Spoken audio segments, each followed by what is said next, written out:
Marathi big boss विरोधामध्ये मुंबई उच्च न्यायालयामध्ये याचिका दाखल करण्यात आली।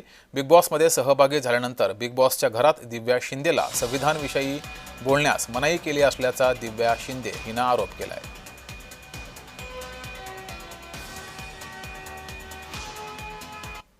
जी गोष्ट माझी मांडली गेली नव्हती आणि इतक्या दिवस मी शांत होते की अशा काही गोष्टींनी समाजामध्ये तेढ निर्माण होण्याची शक्यता आहे, आपण आपल्या बाजूने हँडल करू त्या गोष्टी।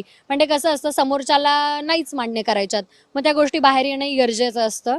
जसं की मी आत्ता प्रेस कॉन्फरन्समध्ये मुद्दे मांडले की ज्यावेळेस मी संविधानाचं नाव उच्चारलं त्यावेळेस त्यांनी मला असं सांगितलं की तुम्ही संविधानाबद्दल नाही बोलू शकत। का नाही बोलू शकत? याचा अर्थ तुम्ही ते अजूनही एका जातीचं मांडताय किंवा तुमचा कल आहे किंवा तुम्ही असं समजताय की नाही नाही हे ह्या माणसांनी लिहिलंय ते एकाच जातीचं झालंय। प्रत्येक बॅकग्राऊंडचा माणूस तिथं आलेला असतो।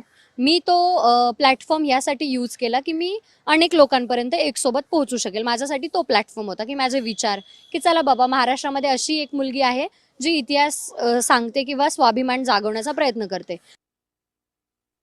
त्या प्रोडक्शन कंपनीला आम्ही आरोपी बनू, त्याला प्रतिवादी करू आणि या प्रोडक्शन कंपनीचं काम आहे की ज्याने हा आवाज दिला त्याला धरून तिकडे खेचत तिथे पोलीस स्टेशनला घेऊन यायचं आणि त्याला बेड्या ठोकू आम्ही त्याचा प्रयत्न करू। जो कोण निनावी आवाज पाठीमागून बोलतो आणि ज्याला संविधानाविषयी जराही प्रेम नाही आहे, त्याला पाकिस्तानविषयी प्रेम असावं असं वाटतंय, त्याच्यावरून हा शो बनवण्यासाठी जेवढे लोक तिथे काम करतात या सगळ्यांना आम्ही कोर्टात खेचू। त्यामुळे कारवाई सगळ्यांच्या विरुद्ध होणार आणि हा शो जो आहे, जर भारताबाहेर कोणती कंपनी जर हा करत असेल यांना आम्ही भारताच्या बाहेर हाकलून देऊ।